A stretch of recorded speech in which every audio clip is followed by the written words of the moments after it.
Good afternoon, class 10. We will start today with refraction through lens. Okay. So first of all, what is lens?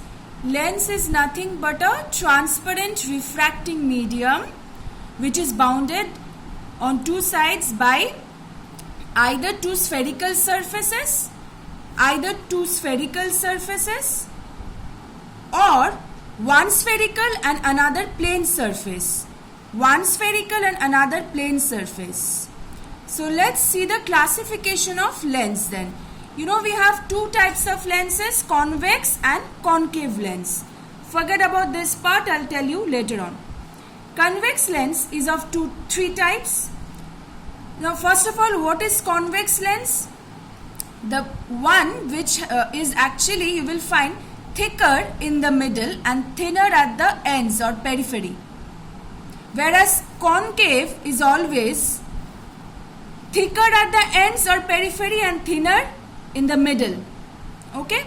So biconvex, when we have both the surfaces bulging outwards, right? Plano-convex, one surface bulging outwards, another plane.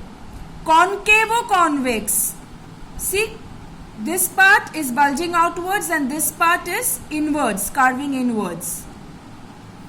Now under concave we have biconcave, that means both sides basically you will have the shape of a concave lens. Okay.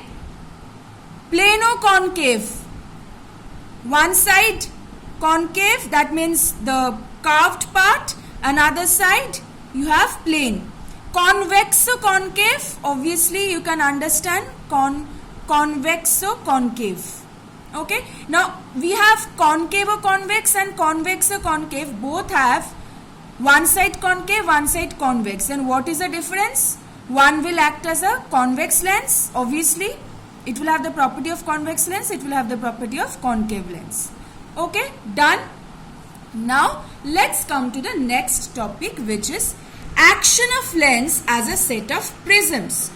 Now to understand the diffraction phenomena through lens, we consider the lens as a set of many prisms.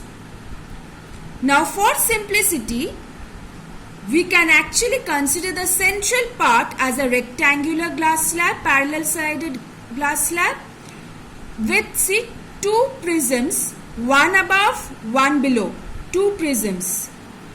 The central part as a rectangular glass slab attached with two prisms, one above, one below. See, this prism has a base downwards, but this prism, how is it placed? With the base facing upwards. See, this is the base. Now we will consider three rays. Okay, in your exam also, for your when you will study like this. We'll consider three rays. Say one ray coming to this surface normally, another coming to this surface, another coming to this surface. Why? Just to know, to understand with the utmost simplicity that how the convex lens in this case is acting. What is the function? See, when a ray is incident normally on the rectangular parallel sided glass slab, normally when it is incident, what happens? We have learned it will pass undeviated. Fine. What about this one, which is incident at this prism? What is the function of prism? I mean, what type of refraction does it actually occurs in a prism? For a prism, it always deviates the ray towards the base of the prism. You remember, we have done already in chapter 4. Prism always deviates the ray towards the base. This is the base, so the ray is deviating towards the base. But for this ray, see, the base is upwards, so it won't be like this. It will be like this. Why? It's actually deviating towards the base of the prism. So if this is the base, that means it will be deviated like this. So see, the rays are converging. This is a convergent action of convex lens, and that's why we call convex lens as a converging lens. Okay. Next come to concave lens. Again see, we can consider the concave lens to understand the diffraction as a set of prisms. Now again for simplicity we will consider the central part as a rectangular parallel sided glass slab. Two prisms again, one, it's actually the whole part cannot be shown in the diagram, it's like this. Okay, now where is the base of the prism? See, upwards, base of this prism downwards. Ray incident normally on the rectangular parallel sided glass slab, it will pass undeviated. Ray incident on this, it will be deviated towards the base of the prism, that's why like this. In this case, when a ray is incident, this is the base, so towards the base. See, diverging action, diverging, so divergent action of concave lens, so concave lens is known as diverging lens. Now technical terms related to lens is our next topic. Now lens can always be considered, lens is actually made out of two spherical surfaces. Okay, see, for this is how convex lens is made. Can you see the shaded portion? Convex, two spherical surfaces, see the shade when they are placed like this, shaded portion, concave. Okay, now first is the centers of curvature. If this is the first face of the lens, face 1, and this is the second face of the lens, face 2, what is the center of curvature of this face? C1. C1 is the geometric center of the sphere, simply the geometric center. That means how we are drawing we need a center of curvature for a sphere, right? So it's simply the center of geometric center of curvature of the sphere. So for the first face, see, for a convex lens, C1 lies to the right. This is the second face of the convex lens. See, C2, center of curvature of this sphere. Simply just remember, center of curvature of this sphere is this one, center of curvature of this sphere is this one. Since this is the first face, so the C1 of convex lens lies to the right and C2 of convex lens lies to the left. Okay, C1, C2 centers of curvature. What about concave lens? No issues with this. See, simply one, this is again the first surface, 1, center of curvature C1, it lies to the left only. Second face, center of curvature lies C2 to the right only. Okay, C1 geometric center of this sphere, C2 geometric center of this sphere. So we call C1 and C2 as the centers of curvature of the concave lens, right? So for concave lens, C1 will lie to the left of the first surface and C2 to the right. Okay, now next is the line joining the centers of curvature of the spheres or of the lens is the principal axis. This is the principal axis. Okay, now can you see I have marked O here? What is O? O is the optical center. What is optical center? Now you have learned that when a ray is incident, on the middle section of the lens, it passes, we have done the case when it passes undeviated. So let us just consider that it is not incident normally. We have done the case where the ray is incident normally and that's why it passes undeviated, just the previous section which we have completed, technical terms related to prism. Sorry, the action of lens as a set of prisms. In this case, see, if a ray is incident in the middle section, if it behaves like a rectangular parallel sided glass slab, what will happen? Emergent ray parallel to the incident ray. Remember rectangular glass slab, how it behaves? Incident ray direction, emergent ray direction, same, parallel. Now, if we actually consider lens to be very thin, it so happens that when a ray passes through there is a point on the principal axis through which when the ray passes, it will pass undeviated, no deviation. For concave lens also, that point on the principal axis is known as optical center. Okay, that I have marked here. Okay, now let's come back to this diagram. Now obviously, as you can see, P is a point here, P is a point here also. Can I say PC1 as the radius of curvature of this sphere? Obviously, PC1, right? Again, I can say PC2 is the radius of curvature, I can say.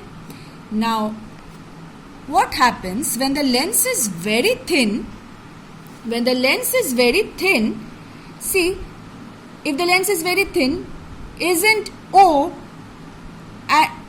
isn't PC1 will be equal to OC1? So just consider the lens to be very thin, okay? If the lens is as thin as possible, actually the lenses are made very thin for proper refraction. The lens is very thin, that means O will lie actually on the circumference of the sphere. Then that means whatever is the radius of curvature, because you already know that if there is a circle, this is center, this is the radius, this is the radius, all radius are same, right? Radius is not different for a circle or sphere. Similarly, if P lies on the circumference, then PC1 will be equal to OC1. So this concept you may find a bit confusing at this stage, but just learn this concept that when the lens is very thin, O will actually lie on the circumference. So PC1 will be equal to OC1 and PC2 equal to OC2. So we can call radii of curvature as OC1 or OC2 also. But what are we now calling if the lens is not thin? PC1 or PC2. Say similarly for concave lens, P1 C1, P2 C2 radii of curvature. Now just see, if again the lens is very thin, same thing, O will lie on the circumference of this sphere and so this sphere also. It's just in physics we will learn that we will have to make certain assumptions. It's based on some hypothesis, okay? So P1 C1 will be equal to then O C1 if the lens is considered to be very thin, okay? But otherwise for a thick lens, these are the radii of curvature, okay? Now next come to this part. Now a lenses always have two principal foci. That means it has first focal point, second focal point, okay, because light ray can enter a lens from either side of the lens. So lenses, we will learn that it will have two focal points. Now let's learn about the two focal points. First of all, if light rays, this is for a convex lens, okay? Light rays, it's that point on the principal axis from which when the light rays are incident on the lens, after refraction will be parallel to principal axis. See, that point on the principal axis such that the light rays coming from this point after refraction parallel to principal axis. Then what about for concave lens? It is that point on the principal axis, see, where the incident rays falling on the concave lens, they seem to meet at this point. See, they are actually not meeting, but they seem to meet. See, they are coming like this. So for concave lens, they will also be after refraction parallel to principal axis. But then what is F1? F1 is that point on the principal axis at which the incident rays seem to meet at after refraction will be parallel to principal axis. Notice For convex lens, we are getting F1 to the left side. For concave, to the right side. Right? Okay, we'll have to notice this because we need it in the ray diagrams. What about the second focal point then? First focal point is denoted by F1, right? And the distance between optical center and the first focal point will be the first focal length, denoted by small f1. O and f1 distance, first focal length. Okay? Now, what is the second focal point or second focal length then? Rays parallel to principal axis, incident rays parallel to principal axis after refraction meet at a point on the principal axis. That point is second focal point. Okay? For concave lens, incident rays parallel to principal axis after refraction, they seem to diverge from a point on the principal axis. Second focal point. So just notice that for convex lens, f1 is to the left, f2 is to the right. Okay?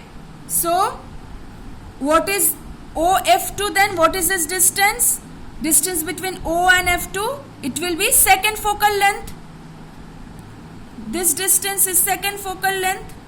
Just remember this. Distance between optical center and center of curvature will be the radii of curvature. Distance between optical center and the first focal point is the first focal length for both the lenses. This is the first focal length. This is the first focal length. Second focal length. Second focal length. Right? So just notice for convex lens, f1 is to the left, f2 is to the right. For concave lens, f1 is to the right, f2 is to the left. Okay? Now, generally by saying focal length or focus, we will mean the second focus or second focal length. Whenever we will do numericals or whatever, when we say focus of a lens, we will mean the second focus or second focal length only. Okay?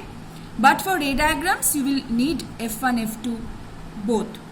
Okay? We'll practice the ray diagrams, then you will know. So I hope now you have understood. Now which one among convex and concave will have real focus? Convex. See? It's actually, they are meeting. Real focus. They appear to diverge from. It's not really diverging from f2 or f1. It's not, or f1 in this case, it's not actually meeting. Appear. So, virtual focus for concave, real focus for convex. And also you will find that the focal length, it depends on the radius of curvature. If you increase the radius of curvature, focal length will decrease. Okay, and also focal length depends on the refractive index of the lens with respect to the surrounding medium. If you keep a convex lens in water, instead of keeping it in air, you will find that the the focal length will increase. Okay. Now one thing, just notice I have drawn this line. These are not lines, these are the planes. Okay. A plane which passes through the point, the first focal point F1, perpendicular to the principal axis is the first focal plane. A plane which passes through second focal point perpendicular to the principal axis is the second focal plane. Okay? You will find that when rays are incident obliquely on the convex lens but parallel beam of rays, in this case see parallel beam but also parallel to principal axis. But what about if they are incident obliquely like this? They will converge at some point on the focal plane. In this case also, when they are incident obliquely, incident obliquely like this on the concave lens, they will diverge, seem to diverge from a point on the focal plane. Okay? The diagrams which I have explained is this one for convex and this one for concave. So just go through these portions. I have explained these points. I have explained this 5, then 4, 3, 2. Just go through these points, okay? Now the next topic is power of a lens. We will just study the definition of power and its understanding with the basic understanding with the thickness or curvature of lens. What is power? We say how much the lens is deviating the incident rays due to the refraction through it, that is called the power of the lens. Okay, so it's basically the deviation of the incident light rays produced by the lens due to refraction through it. And you know its unit is measured in diopter, capital D. It's a symbol. Just then see, if the lens is thick, just understand, if a lens is thick, obviously the rays will be deviated more. More will be the deviation. If the lens is thick, more will be the deviation. That means power of the lens is more, because how much the lens is deviating, that is the measure of the power. Lens is thin, rays will be deviated less, so power will be less. So just see, therefore with the increase in thickness or the curvature of the lens, thickness or the radius of curvature of the lens, therefore power increases. That means we can say if a lens is thick, what is a thick lens means? Radius of curvature is more. And what I have just now said, radius of curvature is more, then focal length is less. So thick lens means less focal length, that means power is more. Thin lens, if radius of curvature decreases, thin lens, then rays will be deviated less deviation, that means power is less. And thin lens means greater focal length, obviously. We have just now discussed, it is inversely proportional, focal length and radius of curvature.